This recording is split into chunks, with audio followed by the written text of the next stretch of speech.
This episode is brought to you by Kia's first three-row, all-electric SUV, the Kia EV9, with available all-wheel drive and seating for up to 7 adults, with 0 to 60 speed that thrills you 1 minute and available lounge seats that unwind you the next. Visit kia.com/EV9 to learn more. Ask your Kia dealer for availability. No system, no matter how advanced, can compensate for all driver error and or driving conditions. Always drive safely.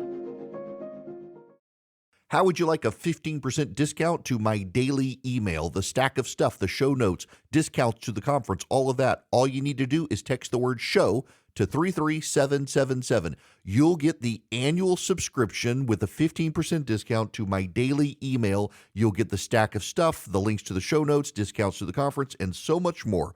All you have to do is text the word show, SHOW, to 33777. Text show to 33777.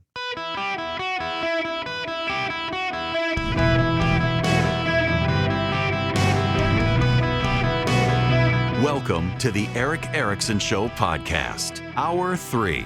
I have a very important announcement that I need to make.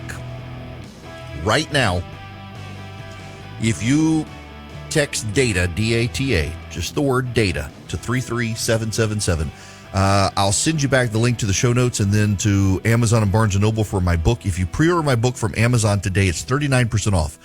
So if you want a discount for my book, it's 39% off at Amazon right now. Text DATA to 33777. The book is called You Shall Be as Gods, and it essentially traces modern progressive secularism back to the pre-Christian Roman era. It's just a new form of Gnosticism and paganism, all woven together and repackaged as something new, and it's not something new. And when you realize it's not something new, but something very old, you understand really how to deal with it. Now, I can't talk about what I wanted to talk about because there's breaking news. Fani Willis is the prosecutor in Fulton County, Georgia, who decided to prosecute Donald Trump. She is admitting to an affair with the prosecutor. She's admitting she's an adulteress. She's admitting that she was cheating on a man's wife with the man that she and Nathan Wade, the special prosecutor who has no RICO experience that she put in charge, that, they've been having a fling, but she takes the how dare you intrude into my personal life to the Ashley Merchant, the lawyer who raised the issue. Now, here is from CBS News. Lawyers for Fulton County District Attorney Fani Willis are preparing to formally acknowledge in a court filing she had a romantic relationship with lawyer Nathan Wade, whom she appointed to lead the Georgia prosecution of Donald Trump. But they will vigorously push back against allegations of financial conflicts and the contention she should be disqualified from the case. In the affidavit by Wade, that is expected to be submitted Friday with Willis's court filing, both obtained by CBS News, Wade states, quote, in 2022, District Attorney Willis and I developed a personal relationship in addition to our professional association and friendship. I have no financial interest in the outcome of the 2020 election interference case or in the conviction of any defendant. No funds paid to me in compensation for my role as special prosecutor have been shared with or provided to District Attorney Willis. In the filing, Willis's attorneys responded to the allegation saying, quote, this is not an example of zealous advocacy, nor is it a good faith effort to develop a record on a disputed legal issue. It is a ticket to the circus. And the filing condemns the, quote, incredibly inappropriate efforts to intrude into opposing counsel's personal life with little to no evidentiary value. That is a lie. It's a statement of outrage. Now, we know that the first travel receipts anyone can find between Willis and Wade go back to October 2022, a year after Willis hired Wade. Willis hired Wade in 2021. They say the relationship developed in 2022, that it was not 2019, but there's still problems. Though Willis is an elected official, she's still kind of guided by the HR requirements for Fulton County, Georgia. She needed to disclose the relationship. And also, as this has progressed from a special grand jury investigation into indictments of the former president and others, that changed the nature of the case, and she should have gotten Fulton County permission to hire a special prosecutor to prosecute this case, given the amount of money to be burdened to the taxpayers of Fulton County, Georgia, but did not. And then there is the Georgia State Bar rules. A lawyer may accept a gift from a client if the transaction meets general standards of fairness, for example, a simple gift such as a present given at a holiday or as a token of appreciation. According to bank and travel records, Willis received a number of gifts from the attorney she hired, amounting to thousands of dollars in travel expenses. Not exactly a token of appreciation. I still think there are really big issues here. CNN legal analyst Ellie Honig wrote in New York Magazine about this, and let me just read this to you. And I realize that this is a liberal legal analyst for CNN. Why did Willis hire Wade to lead the Trump case rather than picking any of the dozens of deeply experienced trial prosecutors in the Fulton County DA's office? Willis instead hired Wade and two other outsiders. This kind of thing happens sometimes if the prosecutor's office doesn't have the right people to handle the case or needs specific expertise. But Wade is conspicuously underqualified for the particular assignment. According to his own website, he's particularly practiced personal injury and family law.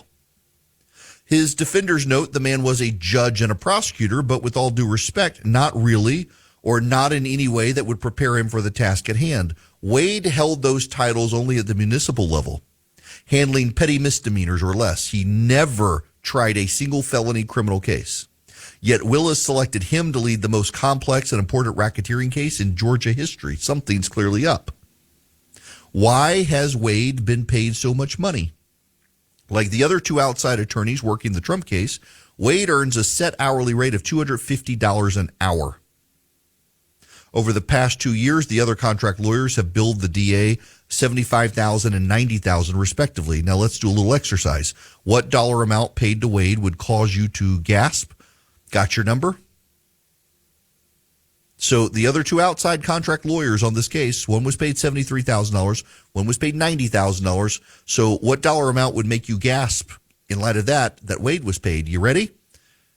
He was paid over $653,000.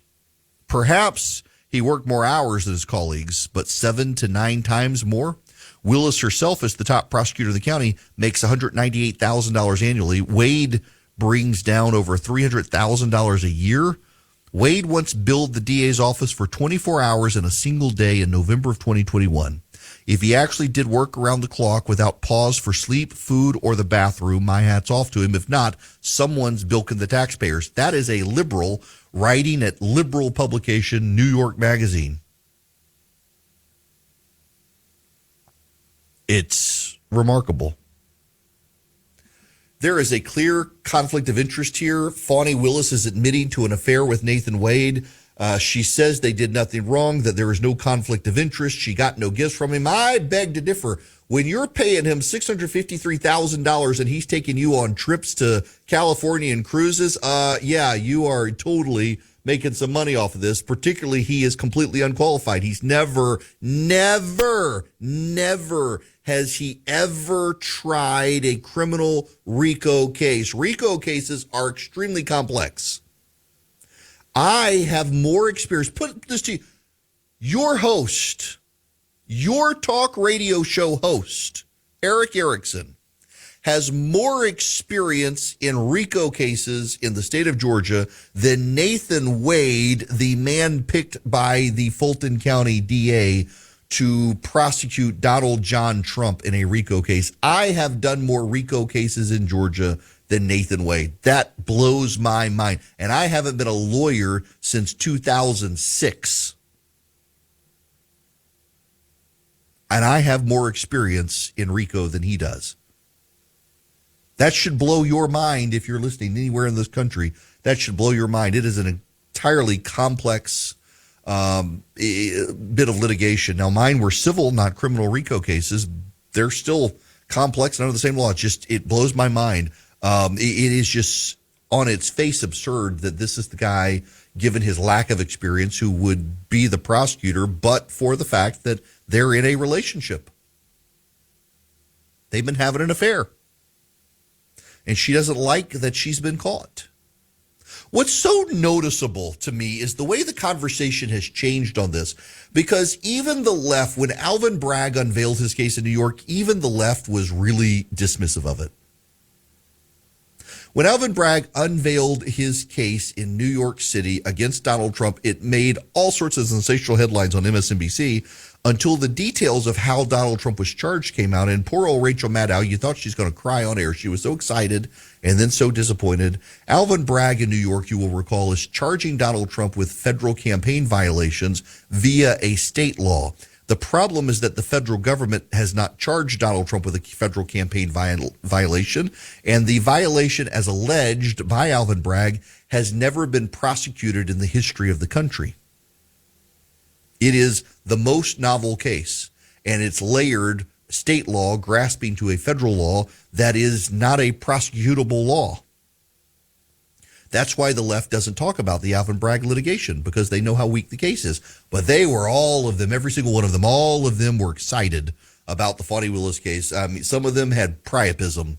I mean, it was lasted more than 4 hours, and they were having to go to the ER, and they hadn't even taken Viagra. They were so excited about the Fani Willis case, and now they don't want to talk about it. I mean, they're like, oh my gosh, she has sabotaged her own case. Yes, she has. The hubris of Fani Willis. You might as well start calling her Icarus, except even Icarus didn't fly this close to the sun. Still, look what happened to him. It is remarkable arrogance on her part to think she could have an affair with the special prosecutor who was completely unqualified for the case and be able to get away with it, and then have the audacity to scream that Ashley Merchant, the lawyer, is inappropriately dragging her personal life into the case for nothing other than to bring a circus. No, it has every relevance to the case. And here's the thing. I strongly, strongly believe that the judge should throw out the whole case. The judge should absolutely throw out the entire case. Why? Because you have to punish the district attorneys who behave this inappropriately. And the only way to punish them is to throw out their case. Why punish her? Why is it inappropriate? Because she is dragging taxpayers through the dirt and ruining the finances of her county by hiring a man she's having an affair with to prosecute a massive case he has no experience for. There is no reason to hire the man you're having an affair with to prosecute a case he has no experience for, other than you're trying to help your boyfriend out. He's completely unqualified for it. Completely unqualified for it. And again, I have more experience in RICO cases in Georgia than he does. He doesn't even have serious criminal law. I've probably got more criminal law experience than he does too, come to think of it. And again, I hadn't practiced law since 2006. This is absolutely absurd. Absolutely absurd. The judge should throw it out to send a signal to other prosecutors in the state of Georgia to set a precedent that when you behave this egregiously, this unethically, and with this much conflict of interest, your case gets thrown out as a way to disincentivize future behavior like this. At best, he should conflict her out and send it to the state prosecuting attorneys council. So the judge nor the attorney general in Georgia would actually pick someone. If Fani Willis is disqualified from this case, a lot of people believe it's the attorney general in Georgia, Chris Carr, who would pick a new prosecutor. That's not the way it works. It would go to special prosecutors council. And that guy, a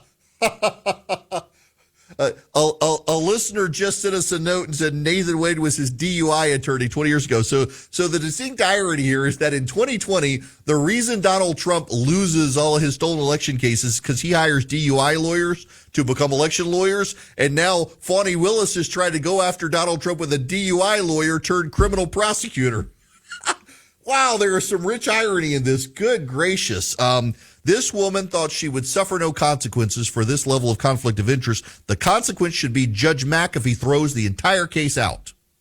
If he's not willing to do that, at a minimum, he should disqualify her and send it to the special prosecutor or the prosecutor and attorney's council to find a new prosecutor to prosecute it and let that guy throw it out. Because the bottom line here, this is an egregious conflict of interest, and it is a betrayal of the taxpayers who will suffer under the cost of litigation, much of which will go to her boyfriend. This case should be thrown out. She should be rebuked by the court for this egregious behavior. Let's go to the phones. Carrie, you're going to be up next. Welcome to the show.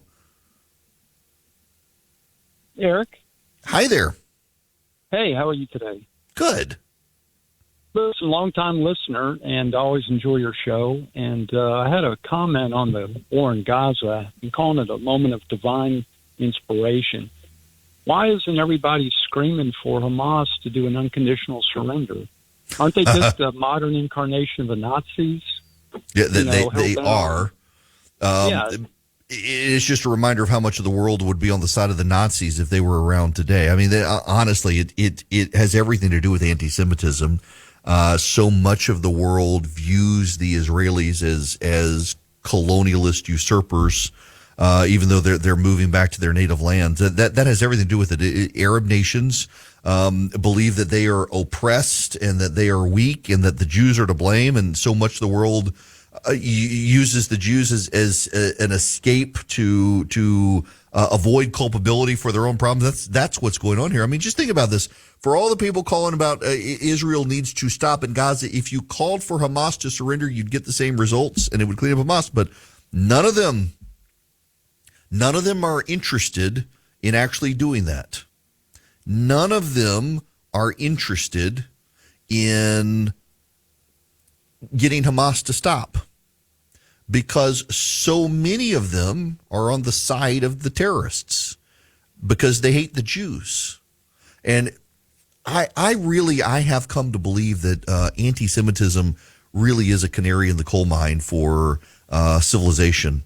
That when you begin to see a rise of anti-Semitism anywhere in the world, you're beginning to see darknesses creep back into the world, and we're starting to see that rise. And that is a massively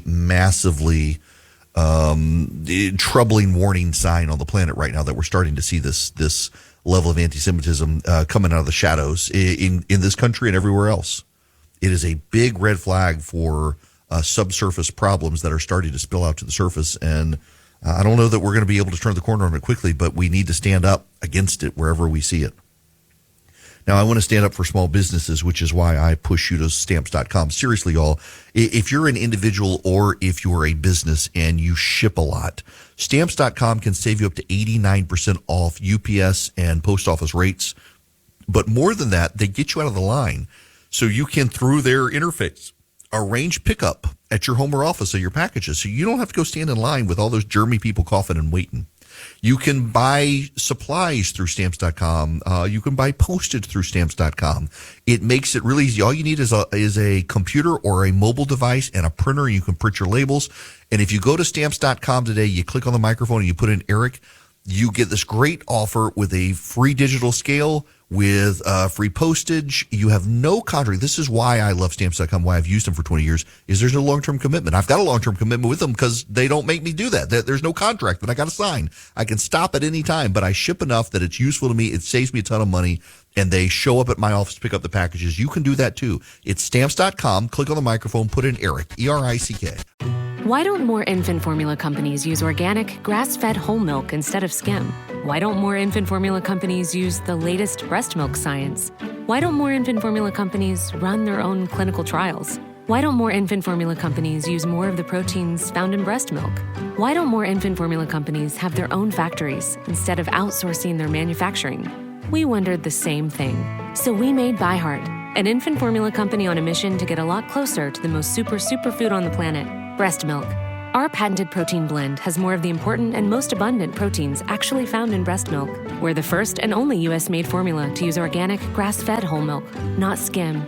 We even conducted the largest clinical trial by a new infant formula company in a quarter century, with clinically proven benefits like easier digestion, less spit up, and softer poops versus a leading infant formula. And we make our own formula in the USA and our very own factories in Iowa, Oregon, and Pennsylvania. ByHeart, a better formula for formula. Learn more at byheart.com.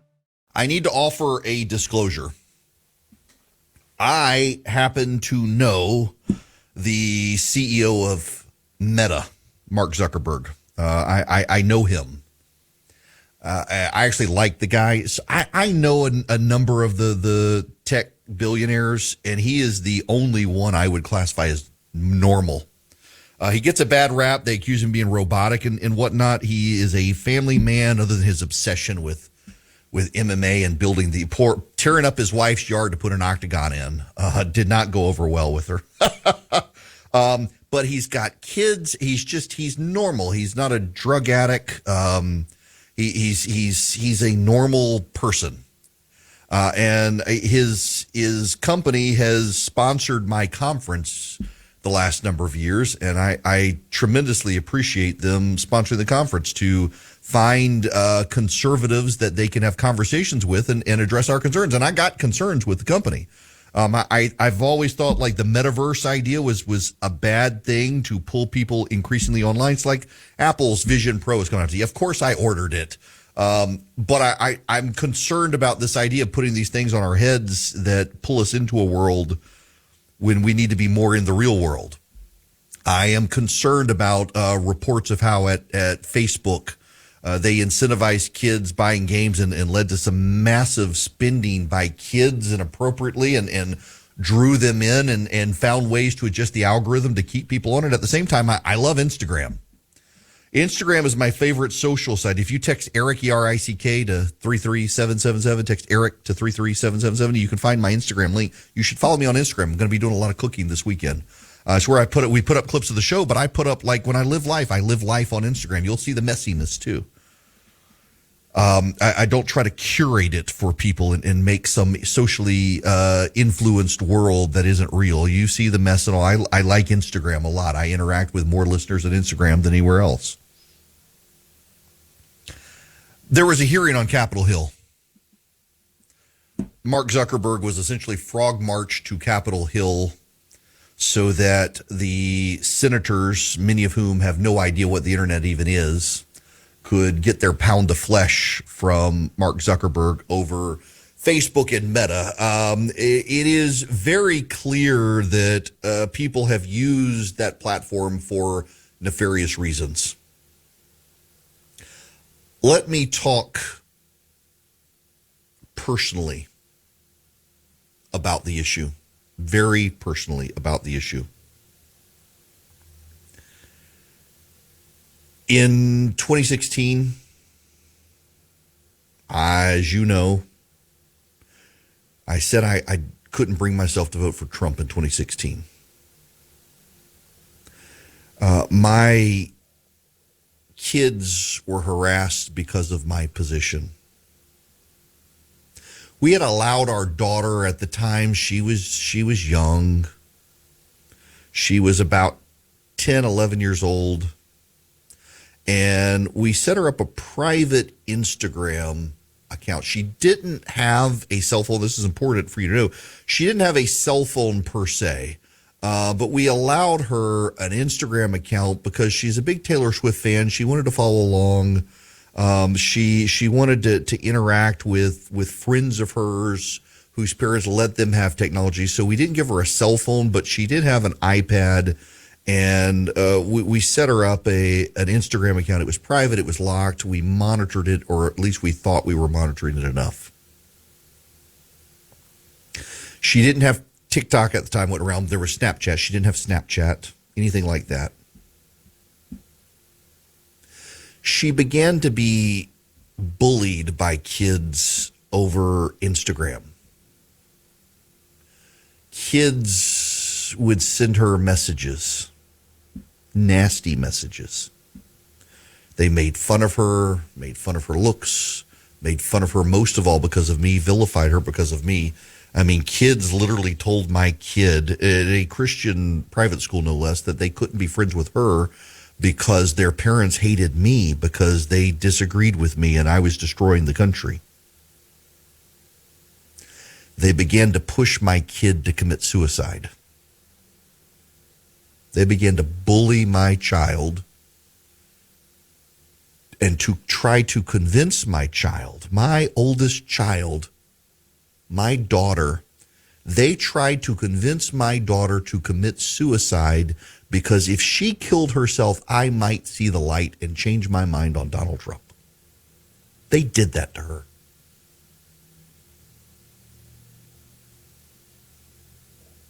These kids used Instagram and then the conversations at school as well to bully and harass my child and try to get her to kill herself. It's a true story. God bless my wife and kids, particularly my wife, because my kid was young at the time,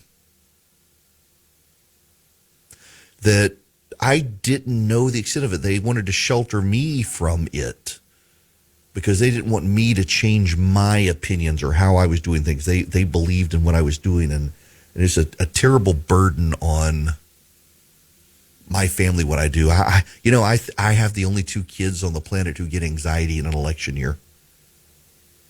Election years make my kids anxious after what they went through. My son was beat up on the playground for the same reason, because I didn't support Donald Trump. I want you all to know something.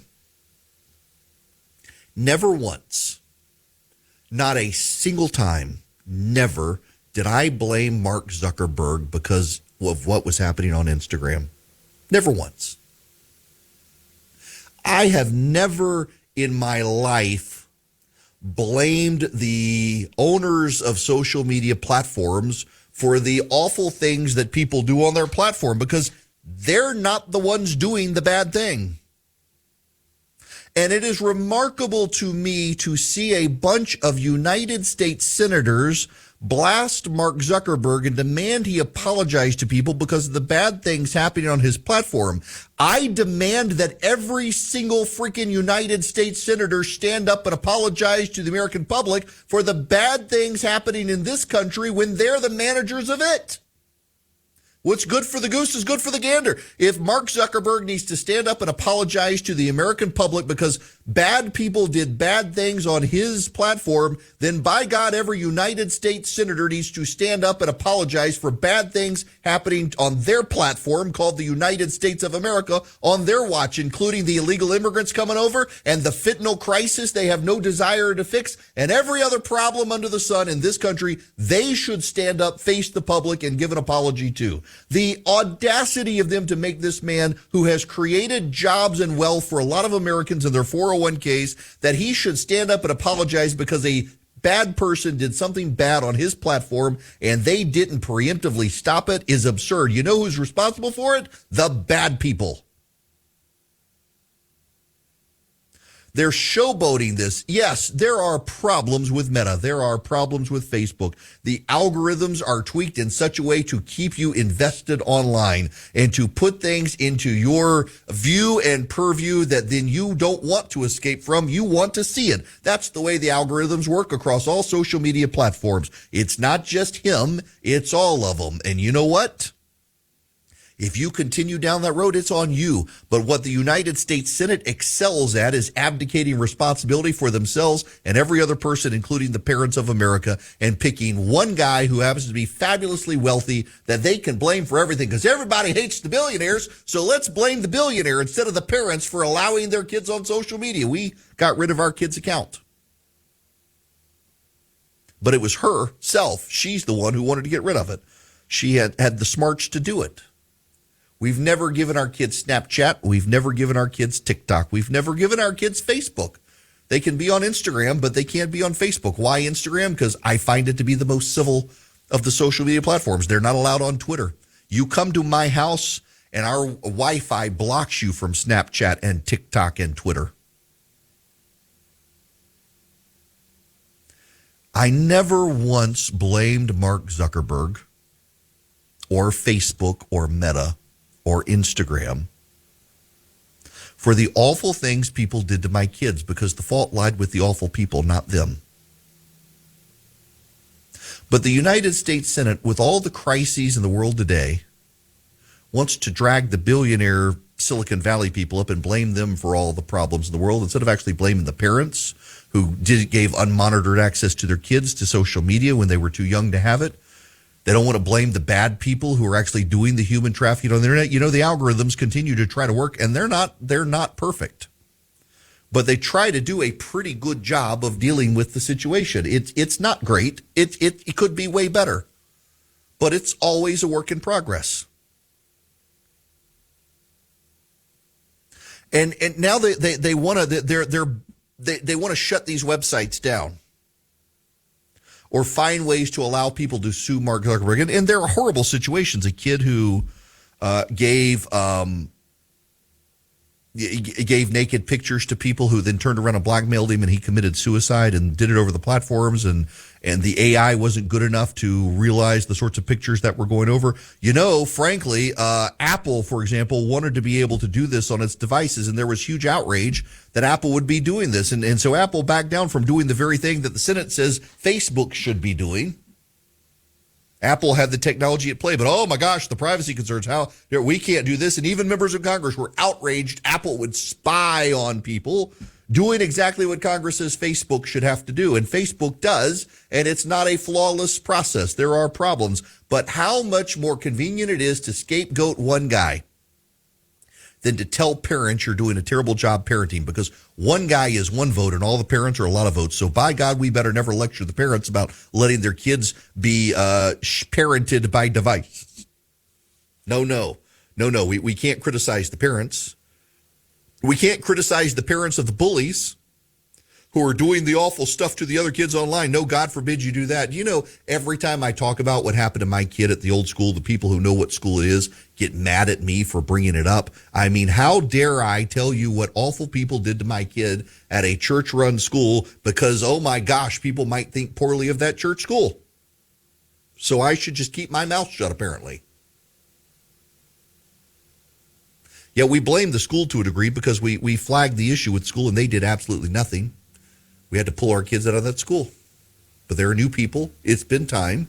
I think there's a measure of guilt to people who hear me tell the story and realize how screwed up it was. And it was screwed up then and they didn't do anything about it.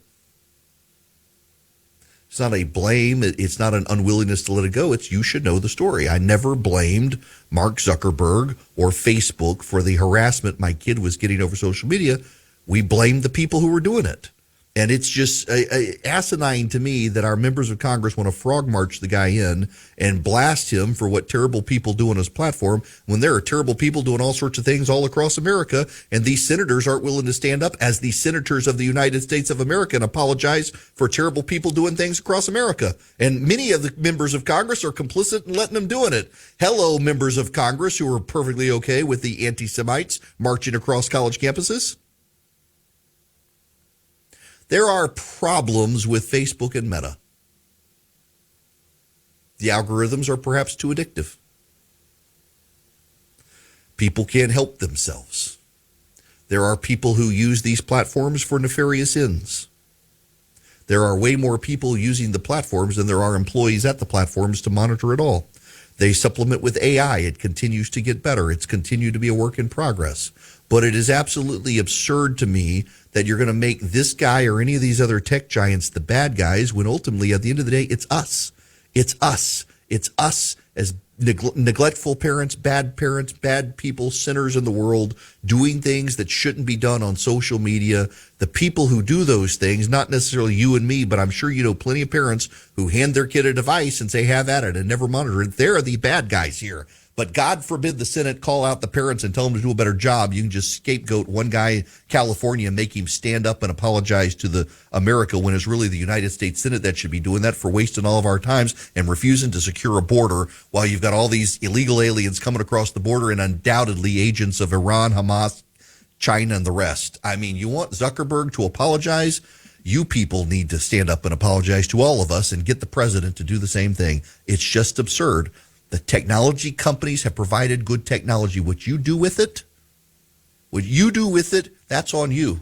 It's like making God apologize for putting the tree of the knowledge of good and evil in the garden because Eve and Adam couldn't handle it themselves. I guess God needs to apologize as opposed to Adam and Eve. Not that I'm saying Zuckerberg is God, of course, but you get the analogy there. The creator and what the people who use it do with the creation. It's not always the same thing. It's just absurd. Now, Let me tell you about Hillsdale College, folks, because Hillsdale wants to set us back on the course to fiscal sanity and constitutional sanity and social and cultural sanity in the United States of America, because they want to reteach you the founding of the country and the honest way the Constitution's supposed to operate. You can find out with their Constitution Minutes. We play them during the show in commercial breaks. They're really good. They're well produced, and they're highly informative and educational. And also, they're compelling. You can listen to them at ericforhillsdale.com. You can share them with your friends who are constitutionally ignorant, that you want to boost their knowledge. You can also get a free pocket Constitution. It's ericforhillsdale.com. ericforhillsdale.com. You go to ericforhillsdale.com, and you get a free pocket Constitution. It has Declaration of Independence as well. You hear the Constitution Minutes. You share them with your friends. You can even find out how to take some of the brilliant courses from Hillsdale College that are free for people around the country about the Constitution and so many other great topics. The website, again, is Eric, E-R-I-C-K, ericforhillsdale.com.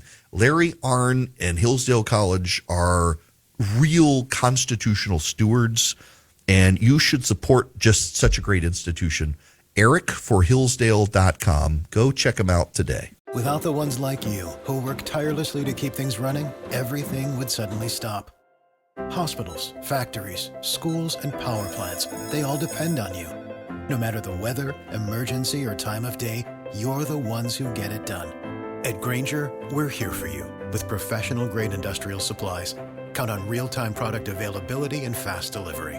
Call, clickgrainger.com, or just stop by. Grainger, for the ones who get it done. Okay, so do y'all remember when I started telling you about the Hunga Tonga Hunga volcano? That's actually its name, Hunga Tonga Hunga volcano.